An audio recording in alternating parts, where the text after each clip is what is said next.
E no vídeo de hoje a gente vai fazer um mural de recados de cortiça que é super fácil de se fazer para você se organizar caso esteja de home office ou para você fazer uma decoração bacana na sua casa. Então, se você conhece alguém que vai gostar desse projeto, já compartilhe o vídeo com essa pessoa porque está super fácil de fazer hoje. Eu sou o Franco Del Nero e esse é o Nerd Decora.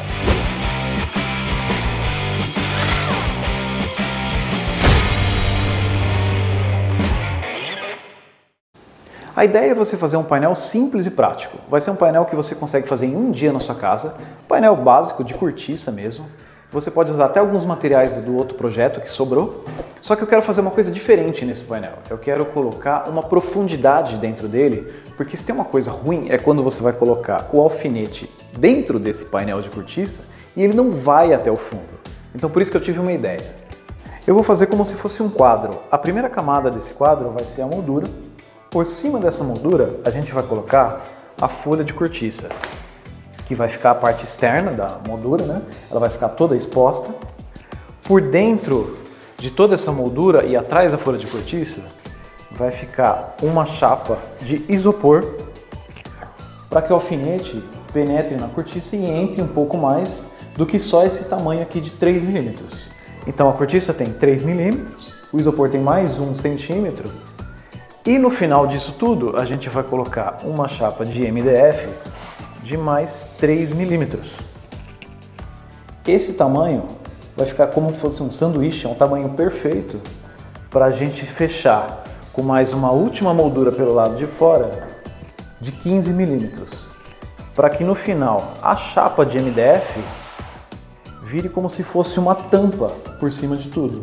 E aqui vai ser um quadro fechado com essa profundidade de cortiça, que a gente consegue colocar o alfinete até o final e o quadro vai ficar bem leve, até porque a gente está usando isopor. E só lembrando que tudo que eu estou falando por aqui, você encontra também na descrição, eu deixo todos os tamanhos, e também no nerddecora.com.br/blog, onde eu deixo descrito passo a passo com fotos para você acompanhar direitinho. Às vezes tem alguns trabalhos que tem coisas para imprimir, ou PDF, alguma coisa assim, eu deixo tudo por lá, dá uma passada lá que é bem legal também. Então, bora para a montagem.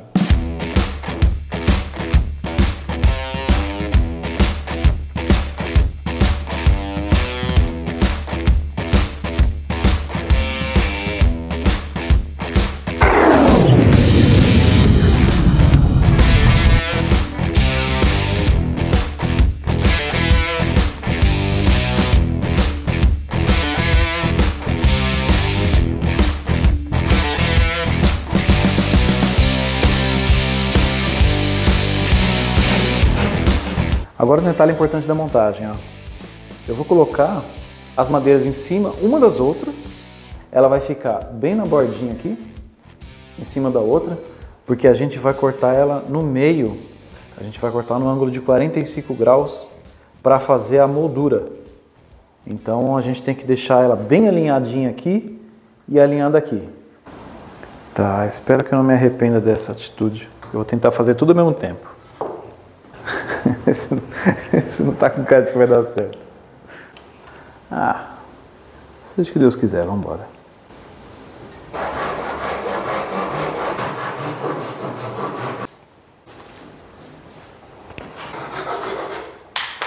E aí, será que ficou certinho? Aí, encaixou certinho. Eu sabia desde o começo que ia dar certo. Agora que eu fiz todas as emendas, elas ficaram certinhas uma com a outra, eu vou anotar, colocar um número aqui, né? Número 1 e 1. E deixar elas sempre com as mesmas, porque elas ficaram certinhas entre elas, né? Se eu colocar outra emenda e trocar de lugar, elas não vão mais ficar certinhas. Algumas emendas ficaram meio esquisitas porque eu não consegui cortar numa linha reta com a tico-tico. Aliás, é muito difícil usar a tico-tico para cortar em linha reta. Ela é muito boa para fazer curvas, para fazer desenhos na madeira, mas linha reta é terrível. Eu até usei a régua, cadê a régua dela aqui? Eu até usei essa reguinha dela aqui, que não serve para nada. Então assim, evite a tico-tico para linha reta, tá? Porque conforme ela vai trabalhando, a lâmina dela vai esquentando e vai entortando da boca da tico-tico para fora, ela entorta. E aí o desenho fica todo encurvado na linha reta. Por isso que ficou uma diferencinha entre uma madeira e outra, porque foi onde teve uma barriga. Pode reparar que se a gente alinhar aqui na ponta, ela fica uma pequena diferença aqui, por causa dessa barriga, que foi quando eu estava cortando para tico-tico, ela envergou e fez essa barriga do lado de baixo da madeira. Mas não tem problema, porque como a gente vai colocar a cortiça aqui, ela é toda irregular, cheia de desenhos e não vai dar para reparar que isso existe. Agora que a gente tem todas as partes cortadas separadamente, a gente vai fazer a colagem de tudo. A parte mais difícil de se colar deveria ser a moldura, porque quando a gente faz colagem de moldura, a gente tem que colocar pressão, tem que colocar uma fita por toda a moldura, ou então deixar ela pressionada com algum tipo de clipe. A gente não vai precisar fazer nada disso, porque a gente tem o MDF que vai servir como uma tampa para toda essa moldura. Ele vai cobrir toda a área da moldura, então a gente consegue colocar a moldura, colar ela direto no MDF. E aí por dentro dessa moldura a gente vai fazer a colagem do isopor e também da cortiça. Mas antes da montagem, deixa eu só mostrar qual que é a minha ideia inicial. A gente está aqui com a moldura, certo? Imagina que a mesa é a parte da frente. O que eu ia fazer? Por trás da moldura eu ia colocar duas outras molduras embaixo dela, atrás dela, certo? Ia ficar um espacinho aqui assim. E dentro desse espacinho, nesse encaixe, que aí sim eu ia colocar a folha de cortiça, ela ia ficar virada para o lado da frente, né? Depois da folha de cortiça, eu ia botar o isopor atrás. Nossa, que barulheira. Eu ia botar o isopor. E por cima de tudo isso, eu ia colocar a tampa do MDF, tampando todo mundo. Deixa eu botar a tampa aqui. Tenta fazer isso com uma mão só. E aí eu ia botar essa tampa. Só que o que eu achei o problema? Olha o tamanho que ia ficar tudo isso. Ia ficar enorme isso na parede. Ia funcionar? Ia funcionar. Ia ficar mais seguro? Também ia ficar mais seguro.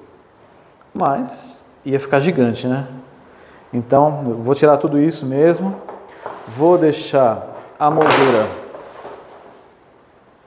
moldura colada direto na tampa mesmo. E vou colocar a cortiça e o isopor aqui.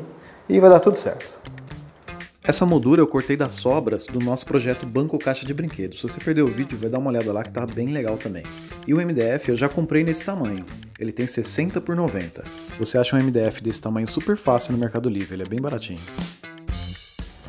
Tudo colado, deixei alguns pesos em cima das molduras para que ela grudasse bem na madeira, ficasse bem apertado, mas pode ver que ficou algumas marcas por causa da cola. A cola vazou um pouco e essas marcas se sobressaíram onde tinham os pesos. Bom, espera secar bastante. Vou dar uma lixada agora para tirar essas marcas. Eu acho que a gente podia dar uma pintura também, para deixar isso aqui mais disfarçado e mais bonito também.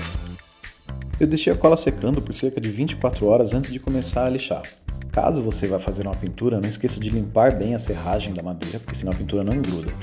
Pintura não é obrigatória. Eu quis fazer a pintura para deixar a borda preta porque eu acho mais bonito. Então eu comecei a pintar com tinta spray. Eu fiz a primeira camada de tinta spray por toda a borda, protegi com fita crepe em cima e embaixo, tudo que eu queria que não fosse pintado.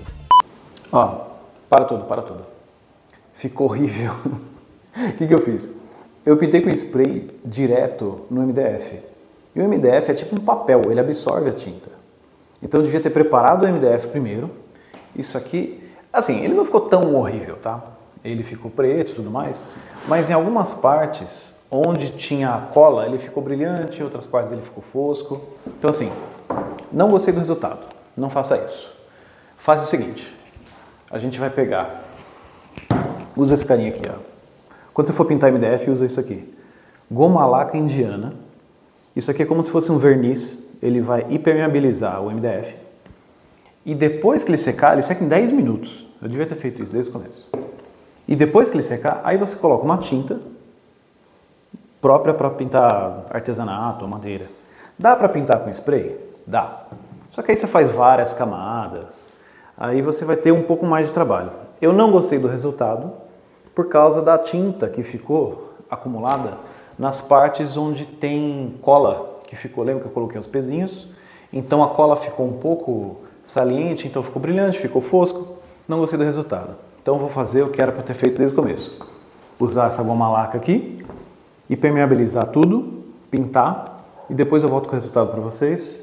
e aí a gente passa direto para a colagem da cortiça. Agora sim, ó, dá para ver uma boa diferença do que virou. Ela deixou de ser aquela madeira chapadona, lisa, preta, para virar uma aparência de uma madeira um pouco mais rústica. Você pode ver que é o mesmo tratamento que eu dou na minha mesa. Deixa eu até diferenciar um do outro aqui,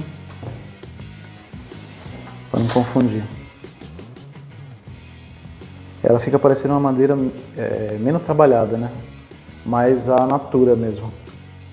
E pode ver, ó, que é o MDF, é essa madeira aqui que a gente está usando. Ela é bem lisinha, ela é praticamente um papelzinho, mas fica com uma impressão bem mais forte. O que eu usei para fazer isso aqui? Eu usei primeiro a goma laca, depois eu passei com um pincel mesmo a tinta própria para pintura de madeira mesmo, de artesanato, e depois eu passei um verniz. O verniz ele dá um acabamento um pouquinho, o verniz, apesar dele ser acrílico fosco, ele dá um acabamento um pouquinho mais brilhante e ele não fica tão fosco quanto a tinta em si. Essa tinta aqui, quando você usa ela, que ela não está com o verniz ainda, ela parece meio um gesso, ela fica meio, ainda parecendo um papelão. Aí quando você passa o verniz, ele fica com esse acabamento mais aqui. Tá, o próximo passo agora vai ser colocar o isopor, que a gente vai colar o isopor aqui na placa, e a folha de cortiça por cima, e o nosso painel está pronto. Agora já fica a lição aprendida que quando você pinta com spray, a fita crepe não consegue proteger nada.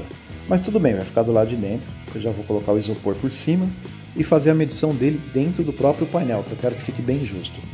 Eu estou usando uma folha de cortiça que ela é autocolante, ela já tem uma cola de um dos lados dela para você poder fixar. Como a gente já mediu o isopor, é mais fácil então a gente colar o isopor nela e fazer o corte do tamanho que a gente precisa para caber dentro do painel. E finalmente, para colar o isopor no painel, a gente vai usar cola branca mesmo, vamos deixar de uma forma bem justa, encaixar o isopor e ele vai ficar bem preso. E agora no final é só colocar o parafuso atrás do painel, colocar algum segurador que você acha mais adequado e o painel já está pronto.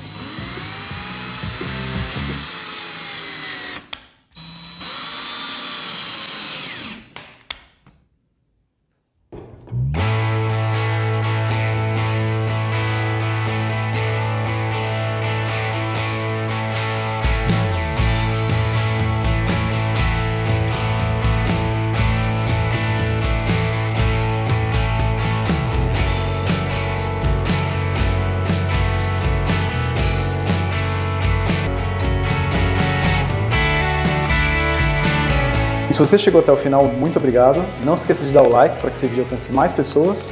E se inscreva no canal e ative o sininho para ser notificado sempre que sair um vídeo novo por aqui. E até a próxima.